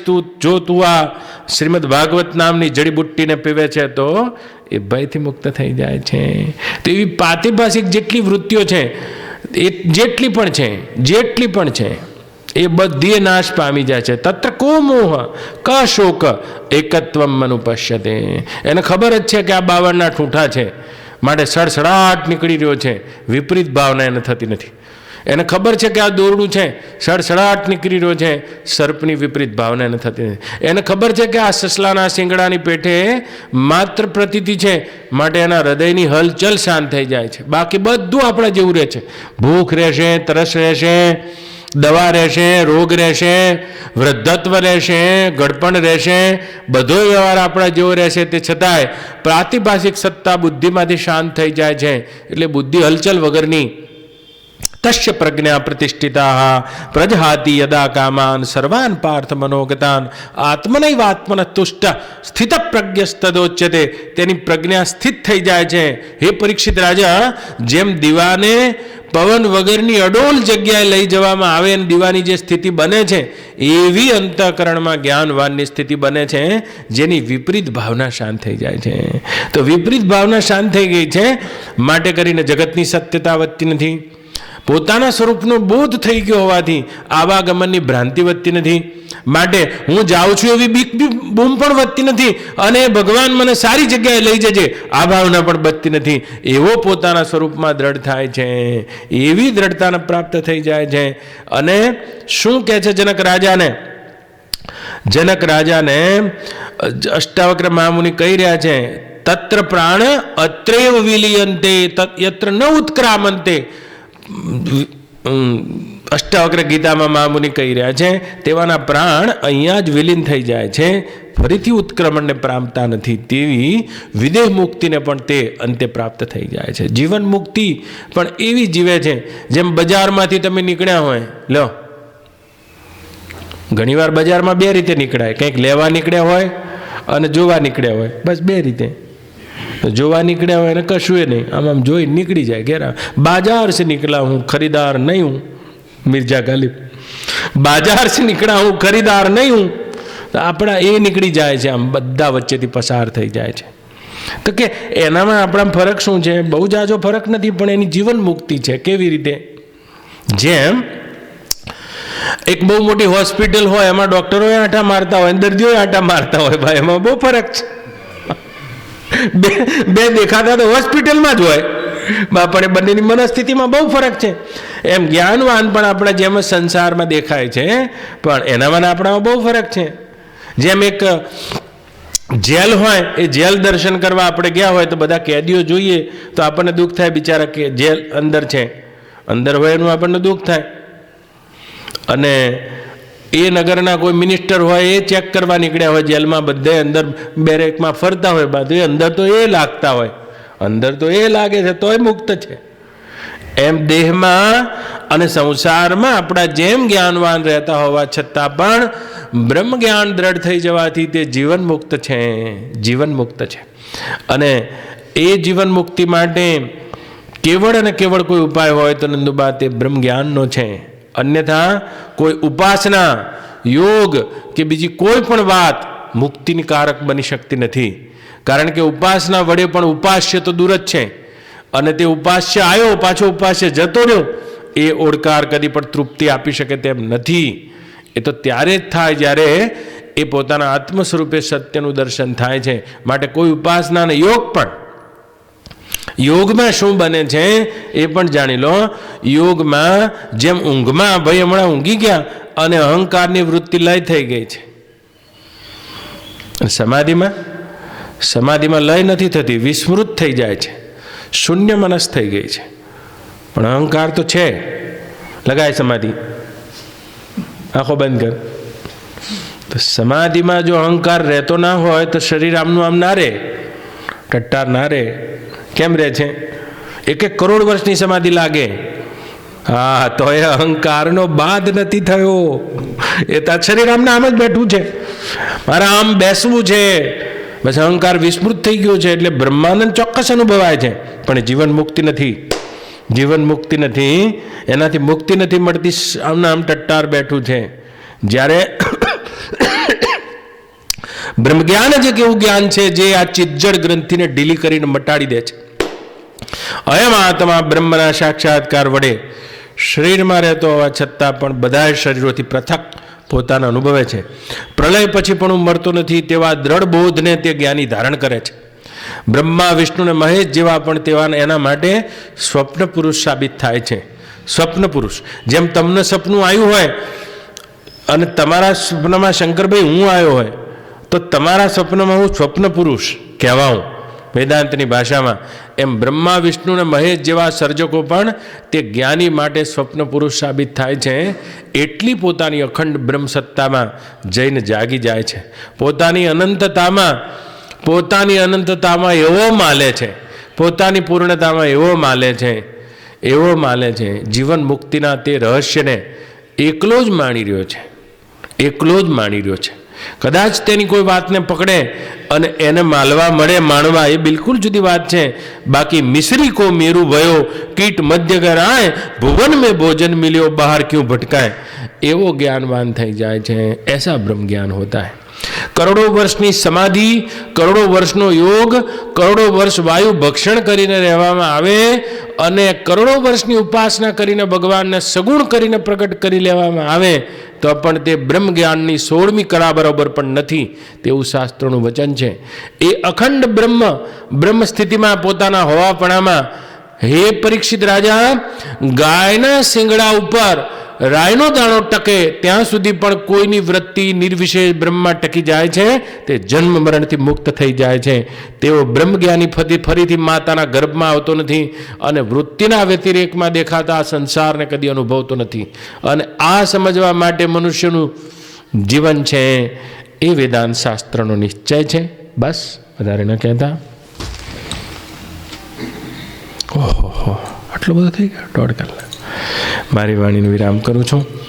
આ વેદાંત છે અને ક્યારેક ને ક્યારેક सूक्ष्म बुद्धि और शुद्ध बुद्धि आने ग्रहण कर सके। पहले तो बुद्धि शुद्ध होनी चाहिए, जिसमें राग द्वेष नहीं है और संसार का चांचल्य नहीं है। बुद्धि शुद्ध होनी चाहिए और सूक्ष्म होनी चाहिए। तो ये बुद्धि वेदांतना तात्पर्य ग्रहण करे छे अने जे वेदांतना तात्पर्य ग्रहण करे नहीं एना माटे लांबा लांबा अनुष्ठानों छे, सेवाओं छे, सेवाना प्रकल्पो छे, बधुं केटलुं छे। अने क्यारेक ने कर्मનું अनुष्ठान करता करता राग द्वेष मटे छे अने बुद्धि शुद्ध बने छे। पछी घणी उपासना करता करता करता करता करता अंतःकरण चांचल्यथी रहित थाय छे अने अंतःकरणमां जेने चंचलता नथी, कोईपण प्रलोभनो जेने हलचल करी शकता नहीं अने कोईपण भयावह परिस्थिति तेने डगाई शकती नहीं, आवा अचड़ बुद्धि जेनामां छे, शुद्ध अने अचड़ तेवी बुद्धिमां वेदांतनुं तात्पर्य ग्रहण थाय छे। अने वेदांतनुं तात्पर्य जेने ग्रहण थाय छे, पेंगड़े पग ने ब्रह्म उपदेश, सजदे में सर झुका तो उठना हराम है, करके उठेंगे या मर के उठेंगे, ते न्याय एने परमात्मानुं दर्शन दे। दिल ने तस्वीरें यार जबकि गर्दन झुका ली और मुलाकात कर ली, वो न थे हमसे दूर न हम उनसे दूर थे, आता न था नजर तो नजर का कसूर था। ये दृष्टि एनी थई जाए छे, ब्राह्मी स्थिति थई जाए छे। बस तो एनी जोवानी आखी रीत फरी जाए छे। देखत देखत ऐसा देख, मिट जाए धोखा रह जाए एक। हाँ, तो धोखा क्या है? एक में दो दिख रहा है, एक में दो माना हुआ है, दूसरा माना हुआ है। हाँ, तो मिट जाए धोखा और रह जाए एक, एक में अद्वितीय ब्रह्म। तेवो एनो निर्णय थई जाए छे। जेम आखा शरीर में तमने बे हाथ देखाता होवा छतां पण एकपणानुं ज्ञान दृढ़ छे, एम ज्ञानी ने आ बधी विचित्रता अने द्वितीय पद देखा होवा छतां तेनुं एकत्वनुं ज्ञान दृढ़ छे। ते ज जेनी जीवन मुक्ति है। ना रागपणाने पामे छे, ना द्वेषपणाने पामे छे અંતઃકરણની કોઈ વૃત્તિના વ્યવહારને તે પામતો નથી અને તેની બુદ્ધિ સ્વરૂપમાં વિશ્રાંતિ પામી જાય છે. કે સ્વરૂપમાં વિશ્રાંતિ થશે તો શું થશે? હવે કોને કરે કોની આશ, અગમ ઘેર જઈ ચડી. હંસા શંકર શુદ્ધ સ્વરૂપ છે, હવે કોને કરે કોની આશ, અગમ ઘેર જઈ ચડી. મહાભારતમાં પ્રસંગ છે જ્યારે રાજસૂય યજ્ઞનો 9મો દિવસ હતો અને પંચજન્ય શંખ આમ મૂક્યો તો વાગ્યો નહીં. અને વાગ્યો નહીં એ વખતે 4-5 વાગી ગયા. યુધિષ્ઠિર આયા કે શંખ એની જાતે વાગતો હતો દરરોજ. અને ભગવાન કૃષ્ણને પૂછે છે કે આ શંખ કેમ વાગ્યો નથી? અને ભગવાન કૃષ્ણ કહે છે આજુબાજુમાં કોઈ ભૂખ્યું તો નહીં, જોઈ આવો. અને ભૂખ્યું કોઈ છે જોવા માટે ગયા. એમાં મહાભારતની કથામાં પ્રસંગ કયો છે પણ ખરા. ત્યારે એક મુનિ વડના ઝાડ નીચે બેઠા છે અલમસ્ત સ્થિતિમાં, અને બ્રાહ્મી તેજ મોઢા ઉપર લહેરાતું હતું. અને ગાલવ મુનિ નામ હતું. અહીંયા ગલતેશ્વર એના ગાલવ મુનિની કથા છે. ગાલવ મુનિની તપસ્યા છે. અને એ ગાલવ મુનિ બેઠા હતા અને ભગવાન કૃષ્ણ અને પાંડવો ગયા છે બોલાવવાના માટે. તો યુધિષ્ઠિર પગે લાગ્યો છે, પગમાંથી ચંપલ મુગટ ઉતાર્યો કે મુનિવર, અમારે ત્યાં બહુ મોટો યજ્ઞ છે, અમારે ત્યાં જમવા આવો. જમવા આવું, પણ મારી એક શરત છે. એ કહે છે તું મને 100 રાજસૂય યજ્ઞનું ફળ આપે તો તારા ઘેર જમવા આવું. એટલે યુધિષ્ઠિર ભગવાનની સામે જોવે છે કે આ એક યજ્ઞ માંડ માંડ પૂરો કરી રહ્યા છીએ, હજુ કાલનો દાડો બાકી છે. આ દુર્યોધન છે ત્યાં સુધી તો અમને નક્કી નથી કે આ પૂરો થાય કે કેમ. તો આ 100 માગે છે. તો ભગવાન કહે છે હવે આનો ઉપાય તો કરવો પડશે, ત્યાં સુધી શંખ ના વાગે. તો ઉપાય કરવો પડશે. એમાં નકુલ પૂછે છે ભગવાનને કે ભગવાન જેટલા પણ મુનિવરો આવ્યા છે એ બધાય મુનિવરો તમને ઈષ્ટ માને છે, તમને ઓળખે છે, તમારા સ્વરૂપને તમને ઈષ્ટ માનીને વંદન કરે છે. આ તો પોતાની જગ્યાએથી ઊભો થતો નથી. આ મહામુનિ કોઈ મુનિવર નથી લાગતો કે જેના વિશે તમે આટલી ચિંતા કરો છો. અત્યારે નહીં વાગ્યો તો અડધો કલાક પછી વાગશે, પણ આ કોઈ મુનિ નથી લાગતો જે તમને ઈષ્ટ માનતો નથી. અને ભગવાન કૃષ્ણ મહાભારતમાં બોલ્યા છે નકુલ, આ મારા નિશ્ચળ સ્વરૂપમાં ઠરી ગયો છે, પોતાના સ્વરૂપથી જ મનો સાક્ષાત્કાર કરી ચૂક્યો છે. કદી પણ મને પરોક્ષ માનીને ભજનારો આ નથી, એ તો મારા અપરોક્ષ સ્વરૂપમાં ઠરી ગયો છે. हाँ हाँ हाँ हाँ, ऐसा ज्ञानी हो जाता है जैसे तरंग मिट जाती है तो समुद्र हो जाती है, पानी हो जाती है. ऐसे ही जिसका जीव भाव मिट जाता है वो अनंत ब्रह्म का हिस्सा बन जाता है, अनंत ब्रह्म ही बन जाता है. ब्रह्मविद ब्रह्मे भवती, એ બ્રહ્મવિદ બ્રહ્મે ભવતી. જેમ ગીતામાં ભગવાન કહે છે કે 4 મારા ભક્તો છે, જિજ્ઞાસુ, આર્ત, અર્થાર્થી અને જ્ઞાની. પણ જ્ઞાની તો મારો આત્મા જ છે. સાંભળ, જ્ઞાની છે તે તો હું જ છું. તો એ જે ભગવાનનું સત્ય સ્વરૂપ છે એમાં જ્ઞાની ઠરી જાય છે. પછી તમે કથા જાણો છો, દ્રૌપદી આવી, ઉઘાડા પગે આવી, ભગવાને એને સમજાઈ છે. અને ઉઘાડા પગે આવીને એ કહે છે કે 100 અશ્વમેઘ યજ્ઞનું ફળ હું આપું છું તમને. તો મુનિ હસે છે કે 100 અશ્વમેઘ યજ્ઞનું ફળ હજુ તો એક તો કરી રહી નથી. કે મેં બ્રહ્મવિદ બ્રાહ્મણો પાસે સાંભળ્યું છે કે બ્રહ્મનિષ્ઠ સંત કોઈ હોય અને તેવા સંતના ઉઘાડા પગે દર્શન કરવા જઈએ તો એક ડગલામાં એક રાજસૂય યજ્ઞનું ફળ થાય છે.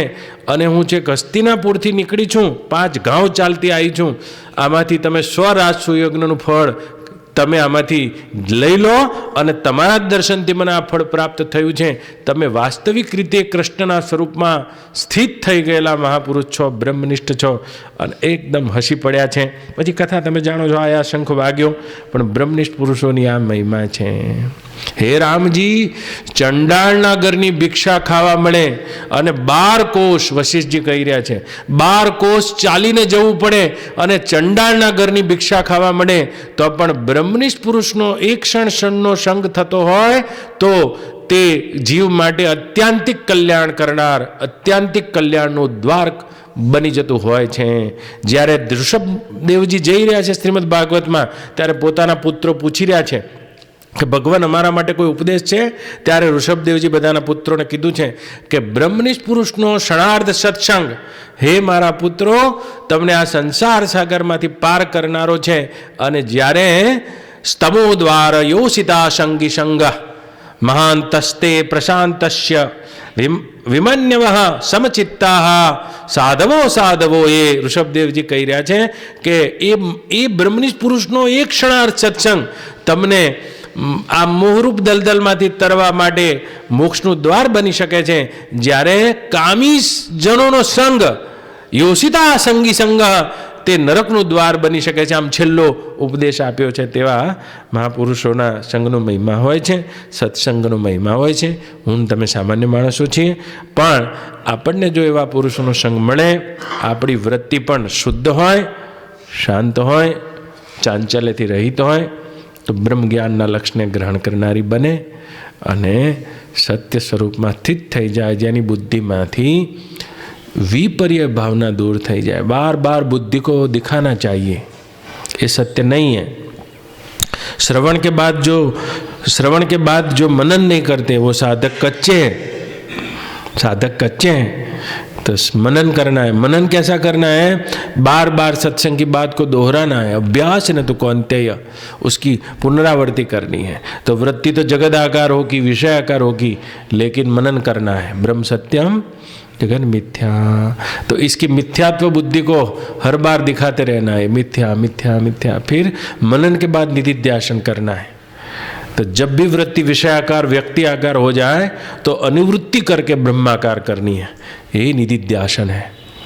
तो जैसे लकड़ी को बुझा के अग्नि शांत हो जाती है, वैसे निधिध्यासन वाली वृत्ति अज्ञान को बुझाकर अपने ज्ञान स्वरूप में स्थित रह जाती है. ब्रह्म ही अवशेष रह जाता है. अरे आत्मा वा द्रष्टव्यो श्रोतव्यो मंतव्यो निधिध्यासतव्यो. अपनी श्रुति कहे छे ए आत्माનું શ્રવણ કરો, એનું વારંવાર મનન કરો અને બુદ્ધિમાં નિધિધ્યાસન કરો. વૃત્તિ કોઈ પણ આકારે જાય પણ વૃત્તિની અનુવૃત્તિ કરો. તો અનુવૃત્તિ કરો, બ્રહ્માકાર કરી દો, બ્રહ્માકાર કરી દો. નહીં તો વૃત્તિ જગતાકાર હશે. તો જગતાકાર હશે તો એમ થશે કે હા, મારે અડવું નથી, આ વૈરાગ છે, મારે પૈસા નથી અડવું, મારે સ્ત્રીના મોઢા સામું નથી જોવું. તો આ તો બધો વૈરાગ સારો છે, પણ આ બધો વૈરાગ છે. વૈરાગમાંથી એક વિતરાગ દશા આવે છે. દુઃખાહા દ્વિમગ્નેશુ સુખાહા વિગત સ્પૃહ વિતરાગ ભય ક્રોધ સ્થિતિર્ધીર મુનિરુચ્યતે. એવી વિતરાગી અવસ્થા આવે છે જેમાં સ્ત્રીઆકાર વૃત્તિ જ ના બને, એવી બ્રહ્માકાર બની જાય છે. બોલો કૃષ્ણ કનૈયા રામચંદ્ર ભગવાન સદગુરુ દેવ કી જય. ઓમ નમઃ પાર્વતી પતયે હર હર મહાદેવ હર.